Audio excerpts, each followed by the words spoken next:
بسم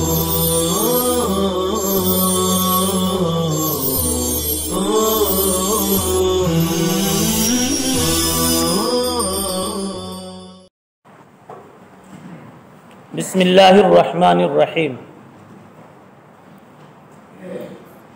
اللہم صلی وسلم وبارک علی سیدنا محمد وآلہ وصحبہ اجمعین۔ عزیز بچوں، آپ کو گزشتہ کل کا سبق یاد ہوگا کہ اس کا عنوان تھا المسح علی الخفین۔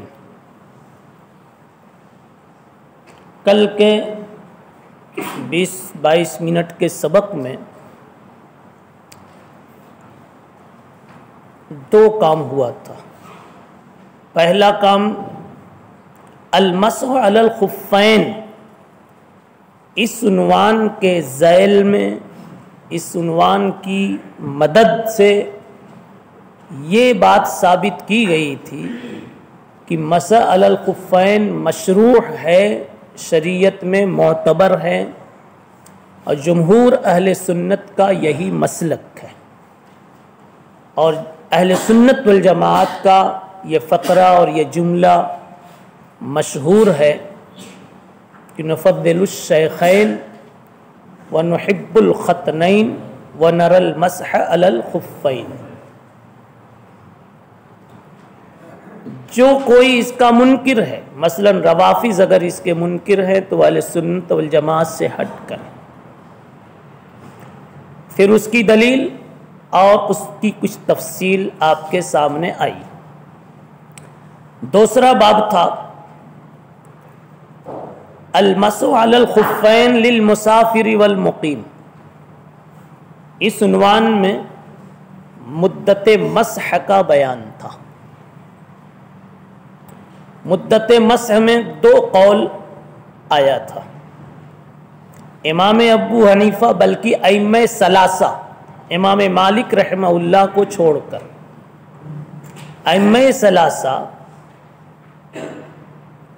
اس بات کے قائل ہیں کہ مسافر کے لیے 3 دن 3 رات، مقیم کے لیے 1 دن 1 رات مسح کی مدت ہے۔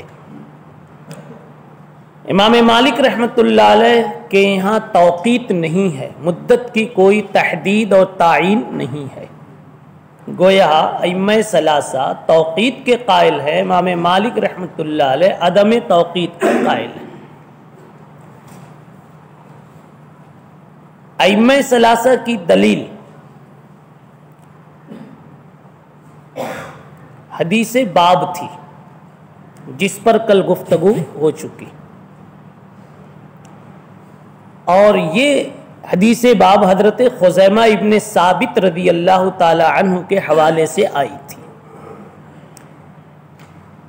جس میں یہ صراحت ہے کہ للمسافر ثلاثۃ وللمقیم یوم۔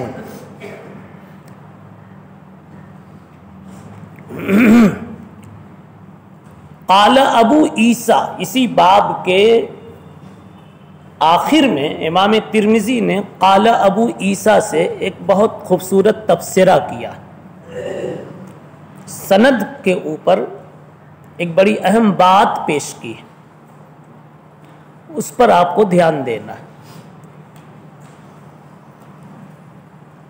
پہلی بات تو یہ کہی کہ یہ حدیث جو ہم نے ابھی آپ کو سنائی ہے، یہ حدیث حسن ہے، صحیح ہے۔ اچھا، اب آگے جو بات کہنے جا رہے ہیں، کہتے ہیں یہی حدیث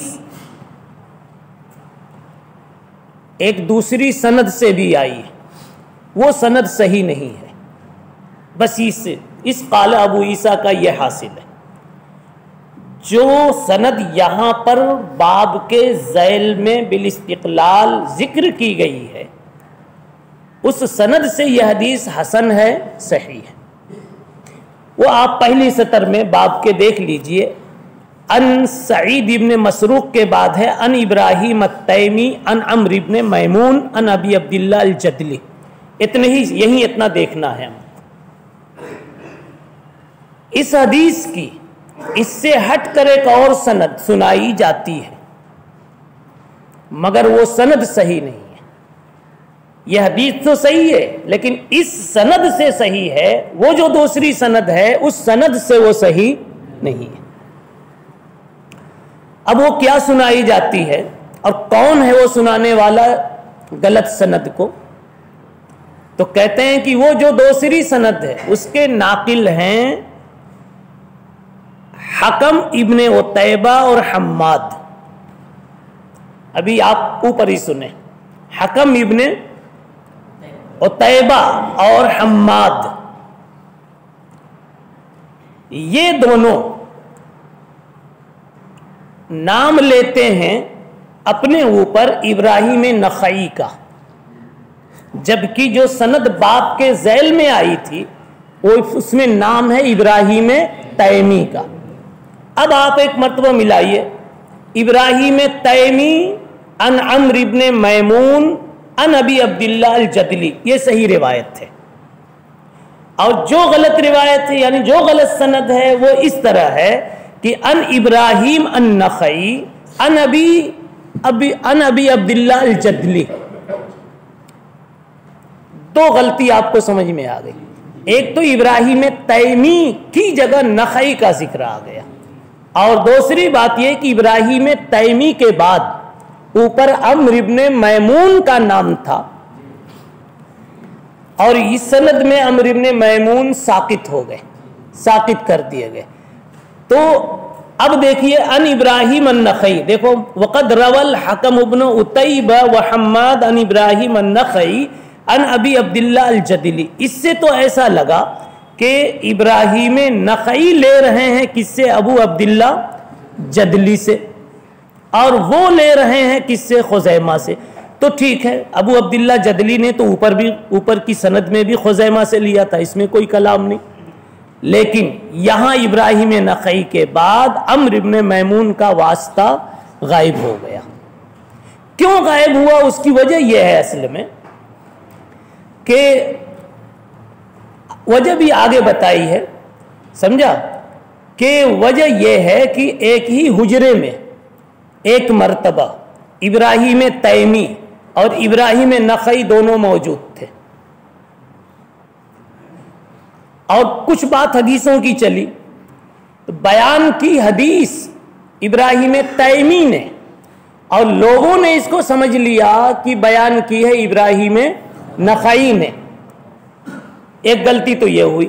اچھا، دوسری بات، ابراہیم تیمی کا سماع ابو عبداللہ جدلی سے نہیں تھا بلکہ عمرو ابن میمون کے واسطے سے تھا۔ اب جب اچھا، اور ابراہیم نخعی کا سماع ابو عبداللہ جدلی سے ہے، اب جب انہوں نے یہ غلطی کر لی کہ اس کو ابراہیم نخعی کی روایت کہہ دیا، تو عمرو ابن میمون کی بات کا کے واسطے کی ان کو ضرورت محسوس نہیں ہوئی۔ انہوں نے یہ سمجھا کہ ابو عبداللہ جدلی سے ابراہیم نخعی کا سماع ہے، لہذا کہہ دیا ان ابراہیم ان نخعی ان ابی عبداللہ الجدلی۔ یہ سند کا فرق سمجھا ہے؟ تو امام ترمذی بس یہ بتا رہے ہیں کہ یہ جو نخعی کے حوالے سے آ رہی روایت یہ صحیح نہیں ہے، یہ سند صحیح نہیں ہے، وہ صحیح ہے۔ اس بتانے کا فائدہ کیا ہوگا؟ ہو سکتا ہے کہ آپ کہیں اس روایت کو پیش کرتے اور ابراہیم نخعی کی سند سناتے تو کوئی کہہ دیتا کہ یہ روایت غلط ہے، اس لیے کہ فلاں کا فلاں سے سماع نہیں ہے، تو امام ترمذی کہہ رہے ہیں اس پر ہمارا مدار ہی نہیں ہے، اس کو ہم بھی صحیح نہیں کہتے ہیں، ہم کہتے ہیں یہ روایت ابراہیم تیمی کی ہے اور عمرو ابن میمون کے واسطے سے ہے۔ یہی بات کہی ہے کہ ولا یصیح، یہ سند صحیح نہیں ہے۔ قال علی ابن المدینی قال یحییٰ قال شعبہ لم یسمع ابراہیم النخعی ان ابی عبداللہ الجدلی حدیث المسح۔ ابراہیم نخعی نے یہ حدیث نہیں سنی ابو عبداللہ جدلی سے، کس نے سنی ہے؟ ابراہیم تیمی نے۔ اور قال زائدہ کہتے منصور کے حوالے سے کہ کننا فی حجرت ابراہیم التیمی ومعنا ابراہیم النخعی، صبح ہم نے آپ کو بتایا کہ یہ دونوں شخصیتیں ایک زمانے میں تھی، اور حجاج ابن یوسف کا وہ قضیہ بھی بتایا، اور انہوں نے اتنا بڑا ایثار کیا ابراہیم تیمی نے، کس کے لیے؟ ابراہیم نخعی کے لیے اپنی جان دے دی یہ کہہ کر کے میں زیادہ سے زیادہ ایک عابد ہوں، عابد کا نفع اس کی اپنی ذات تک لازم ہوتا ہے، اور یہ محدث اور محقق اور فقیہ ہیں، ان کا نفع متعدی ہوتا ہے، ان کے ذریعے سے شریعت کا تحفظ ہے، میں اگر بچ گیا تو زیادہ سے زیادہ میری ایک جان کا تحفظ ہے، نہیں سمجھا؟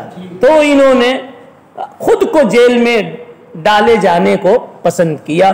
جی یہ دونوں ایک جگہ تھے۔ فحدثنا ابراہیم التیمی عن عمرو بن میمون عن ابی عبداللہ الجدلی عن خزیمۃ بن ثابت عن النبی صلی اللہ علیہ وسلم فی المسح علی الخفین، یہ ابراہیم تیمی کی بات ہوئی۔ قال محمد احسن شیء فی هذا الباب حدیث صفوان ابن اسال، یہ جب محمد کہیں تو محمد ابن اسماعیل بخاری ہیں، تو اس باب میں بہتوں کی، کئی صحابہ کی حدیثیں ہیں، انہوں نے بتایا وفی الباب عن فلا فلا، کہا اس میں سب سے اچھی حدیث صفوان کی ہے جو ابھی پیچھے گزر چکی ہے، صفوان ابن اسال۔ قال ابو عیسیٰ وهو قول العلماء من اصحاب النبی صلی اللہ علیہ وسلم والتابعین ومن بعدهم من الفقهاء مثل سفیان الثوری وابن المبارک والشافعی واحمد واسحاق، سب کا یہی قول ہے، یعنی اس میں اتفاق ہے جمہور کا۔ قالوا یمسح المقیم یوما ولیلہ والمسافر ثلاثۃ ایام ولیالیہن، وقد روا بعض اہل العلم، اور بعض علماء نے یوں نقل کیا ہے کہ انہم لم یوقتوا فی المسح علی الخفین، یعنی بعض علماء کی یہ بات ہے کہ انہوں نے اس میں توقیت نہیں کی ہے، اور یہی قول ہے مالک ابن انس کا، والتوقیت اصح، لیکن توقیت کا قول زیادہ صحیح ہے۔ اچھا جی، اب تک تو یہاں تک کام ہوا کہ جمہور کی دلیل جو حدیث باب ہے، اس سے جمہور کا مسلک ثابت کیا گیا، اور اس حدیث کے تعلق سے سند کے سلسلے میں ایک غلطی تھی، اس غلطی کی وضاحت کی گئی۔ اب ایک کام رہ گیا ہے، وہ بھی تھوڑا سا طویل ہے، اس کو بھی سن لیجئے۔ وہ یہ ہے کہ امام مالک رحمۃ اللہ علیہ جو عدم توقیت کے قائل ہیں، تو اس کی دلیل کیا ہے؟ عدم توقیت کی دلیل کیا ہے؟ امام مالک رحمۃ اللہ علیہ کے پاس کئی دلیلیں ہیں۔ ابو داؤد شریف میں ایک روایت ہے حضرت خزیمہ ابن ثابت رضی اللہ تعالیٰ عنہ سے، یہ بھی خزیمہ ہی سے آئی ہے، بلکہ یہی روایت ہے، سمجھا، لیکن اس میں تھوڑی سی زیادتی ہے، یہی ہے للمسافر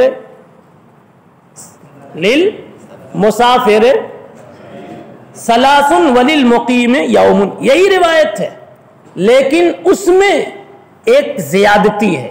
وہ زیادتی یوں ہے کہ خزیمہ کہتے ہیں وَلَوِ اسْتَزَدْنَاهُ لَزَادَنَا، کہ اگر ہم نبی پاک صلی اللہ علیہ وسلم سے اس میں مزید کچھ اجازت لیے ہوتے کہ مسافر کے لیے بڑھا کے 8 دن کر دیا جائے، مقیم کے لیے 3 دن کر دیا جائے، لَوِ اسْتَزَدْنَاهُ لَزَادَنَا، تو آپ اجازت دے دیتے۔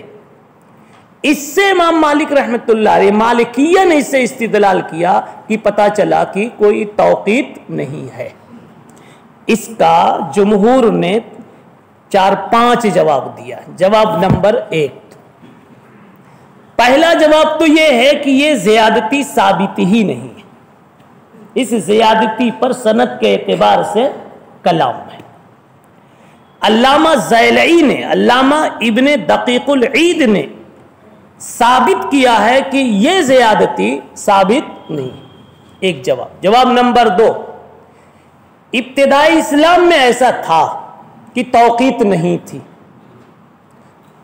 توقیت نہیں تھی، لیکن پھر بعد میں توقیت ہو گئی، اس لیے اب جب توقیت ہو گئی تو لَوِ اسْتَزَدْنَاهُ لَزَادَنَا کا امکان ختم ہو گیا۔ جواب نمبر 3، یہ تو حضرت خزیمہ کا اپنا خیال ہے کہ اگر ہم، بولیے، اگر ہم مزید کی اجازت مانگتے تو ہمیں مزید کی اجازت مل جاتی. تو خزیمہ کا اپنا خیال تھا، گمان تھا. کوئی ضروری نہیں ہے کہ گمان کے مطابق آپ صلی اللہ علیہ وسلم اجازت دے ہی دیتے. جواب نمبر 4. 3 جواب ہو گئے. نمبر آپ لگائیے، جواب یہاں سے لیجئے. جواب نمبر 4. لو استزدنا ہو لزادنا، یہ لو کا مسئلہ ہے. اور لو کا مسئلہ یہ ہے کہ لو میں انتفاع اول انتفاع ثانی کو مستلزم ہوتا ہے. نحو کا قاعدہ یہ ہے کہ انتفاع اول انتفاع ثانی کو مستلزم. یہ عربی میں بول دیا تو آپ کو مشکل لگ رہا ہے، اردو میں بھی کہوں تو سب کو سمجھ میں آ جائے. ابے لو کا مطلب یہ نا کہ اگر ایسا ہوتا تو ایسا ہوتا. اگر منگنی ہوئی ہوتی تو شادی بھی ہو گئی ہوتی، منگنی ہی نہیں ہوئی تو شادی نہیں ہوئی. وہی تو میں کہہ رہا ہوں، تمہاری شادی نہیں ہوئی. اسی کو تو کہہ رہے، نہیں سمجھے؟ تو یہ مطلب نکلا کہ نتیجہ کیا نکلا؟ عدم شادی. نتیجہ عدم شادی، عدم زواج. کیوں؟ اس لیے کہ منگنی ہوئی نہیں، کہیں منگنی ملی نہیں، پورے گاؤں گھومتے ہی رہ گئے آپ. تو خلاصہ جیسے یہاں ہے نتیجہ عدم شادی، ایسے ہی وہاں ہے نتیجہ عدم زیادتی. خزیمہ نے نہ زیادتی چاہی، صحابہ نے نہ چاہی اور نہ زیادتی آئی. پتہ چلا عدم زیادتی نتیجہ ہے. پس عدم زیادتی ہی اصل منشا ہے رسول اللہ صلی اللہ علیہ وسلم کا، یعنی کہ اتنا ہی جتنا کہ خزیمہ کی دوسری سند میں دوسری روایت میں ہے، ترمذی والی روایت میں کہ للمسافر ثلاث وللمقیم یوم. 5واں جواب یہ ہے، 5واں جواب یہ ہے جو تقریباً تیسرے جواب کی تکمیل ہے کہ رسول اللہ صلی اللہ علیہ وسلم بعض مرتبہ مسائل میں صحابہ کرام سے مشورہ کرتے تھے. کیا کرتے تھے؟ مشورہ کرتے تھے. تو اس وقت مشورے سے جو بات آپ کو اچھی لگتی تھی کسی صحابی کی بات لے لیتے تھے. تو لو استزدنا ہو لزادنا کا مطلب خزیمہ یہ کہنا چاہتے ہیں کہ اگر نبی مشورے کے لیے بیٹھے ہوتے اس مسئلے میں اور ہم بھی کوئی مشورہ دیے ہوتے تو شاید کی مزید کی اجازت مل جاتی. مگر لو بتا رہا ہے کہ مشورہ ہوا نہیں اس لیے مزید کی اجازت ہوئی نہیں. تو یہی تو مدعا ہے کہ مزید کی اجازت ہوئی نہیں. یہ امام مالک رحمت اللہ علیہ کے ایک استدلال کا 4-5 جواب ہوا. امام مالک رحمت اللہ علیہ کا اب دوسرا استدلال ہے. یہ بھی ابو داؤد شریف کی روایت ہے. ابی ابن عمارہ ایک صحابی، حضرت ابی ابن عمارہ رضی اللہ تعالی عنہ فرماتے ہیں کہ میں نے آ کر کے رسول اللہ صلی اللہ علیہ وسلم سے پوچھا امسح یومن، آپ نے کہا نعم. پھر پوچھا یومین، آپ نے کہا نعم. پھر پوچھا ثلاثن، آپ نے کہا نعم. یہاں تک کہ سبعن تک بات گئی، آپ نے کہا نعم ما بدا لک، نعم ما بدا لک، جب تک چاہو کرو. یہ روایت تو بڑی صاف ستھری ہے، اس سے پتہ چلا کہ توقیت نہیں ہے. لیکن یہ بھی تو دیکھنا ہے کہ موبائل خوبصورت تو ہے لیکن کہیں چائنا کا تو نہیں ہے، کہیں چائنا کا تو نہیں ہے، خوبصورت تو ہے. یعنی ایک دم امام مالک کا مسلک بالکل ثابت ہو رہا ہے. لیکن اس کے تعلق سے علامہ بیہقی نے فرمایا کہ اسنادہ مجہول. بعض محدثین نے فرمایا کہ اسنادہ لیس ہوا بالقوی، اس کی سند مضبوط نہیں. اب مضبوط نہ ہونے کی وجہ بھی بتا رہے ہیں. کہتے ہیں کہ اس میں تین راوی گڑبڑ ہے. دارقطنی نے بھی کہا لا یثبت اسنادہ، اور 3 راوی اس میں گڑبڑ ہے. ایک کا نام ہے عبد الرحمن ابن رزین، ایک کا نام ہے محمد ابن زید، اور ایک کا نام ہے ایوب ابن قطن. ایک نہیں بلکہ تین ضعیف راوی اور مجہول راوی اکٹھا ہے۔ امام طحاوی کو تو آپ پڑھتے ہیں ماشاءاللہ، سمجھا؟ امام طحاوی رحمت اللہ علیہ نے کہا اس جیسی روایت کی وجہ سے، جیسی ابھی پیش کی مالکیہ نے، کبھی بھی یہ کسی محدث کے لیے، عالم کے لیے مناسب نہیں ہے کہ ان آثار صحیح متواترہ کو چھوڑ دے جس میں ثلاثہ اور یوم کی توقیت صراحت کے ساتھ آئی ہوئی ہے۔ کہا یہ کبھی بھی مناسب نہیں۔ مالکیہ کا تیسرا استدراک عقبہ ابن عامر کی ایک روایت ہے، ملک شام سے تشریف لے آئے۔ کون؟ عقبہ ابن عامر حضرت عمر کے پاس موزہ چڑھا ہوا تھا۔ حضرت عمر نے پوچھا کب سے موزے پر مسح کر رہے؟ کہا جمعہ سے، اور جمعہ آ گیا ہے۔ تو آپ نے کہا اصبت السنہ۔ کیا کہا؟ اصبت السنہ، تو نے سنت پر عمل کیا۔ اس سے انہوں نے نکال لیا جمعہ سے جمعہ تک تو 3 سے زیادہ ہو گیا نا، اگر یہ مسافر بھی ہیں تو مسافر تو ہی ہیں۔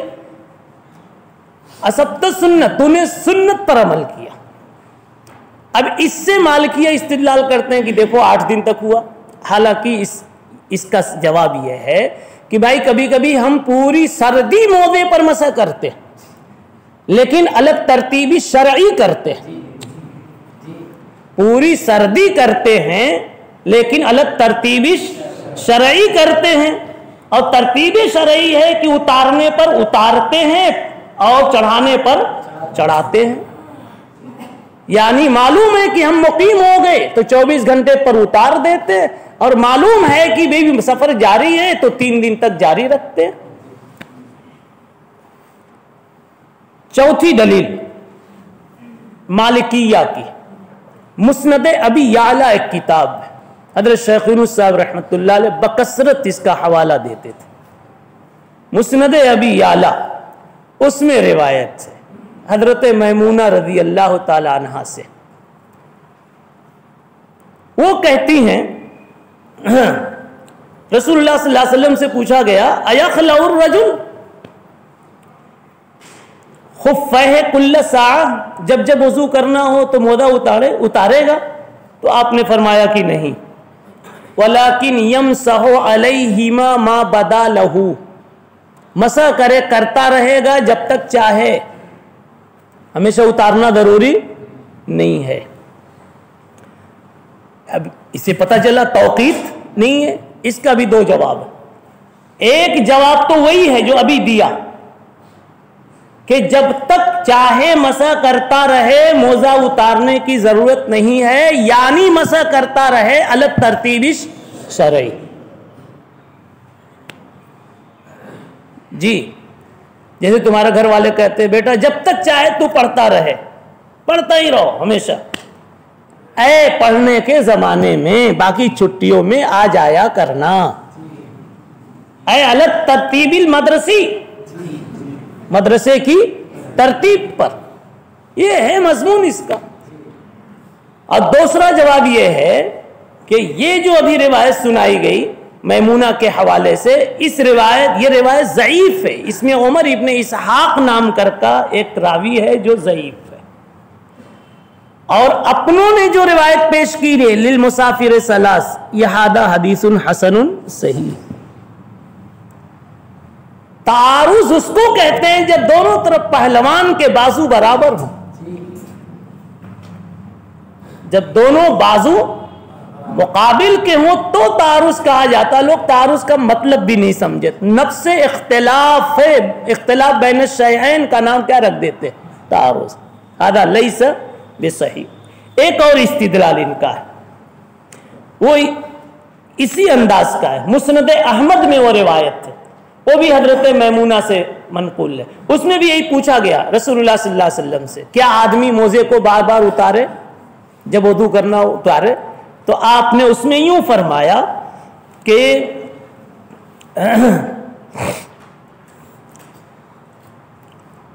اس میں بھی آپ نے یہی فرمایا کہ بار بار اتارنے کی ضرورت نہیں، جب تک اس کا جی چاہے وہ مسح کرتا رہے۔ اور اس کا بھی وہی دو جواب ہے. ایک جواب تو یہ ہے کہ ترتیب شرعی اس میں بھی مراد ہے، اور دوسرا جواب کہ اس میں بھی عمر ابن اسحاق ہے. یعنی یہ دونوں روایت بالکل ایک ہی جیسی ہے، ایک ہی مضمون کی بھی ہے اور ایک ہی طرح کا اس میں عیب بھی ہے. الغرض مالکیہ کے نزدیک سمجھا یہ روایت قابل استدلال تھی، لیکن جمہور کی طرف سے اس کے چند یہ جوابات دیے گئے. اکتفی علی ھذا القدر وآخر دعوانا ان الحمد للہ.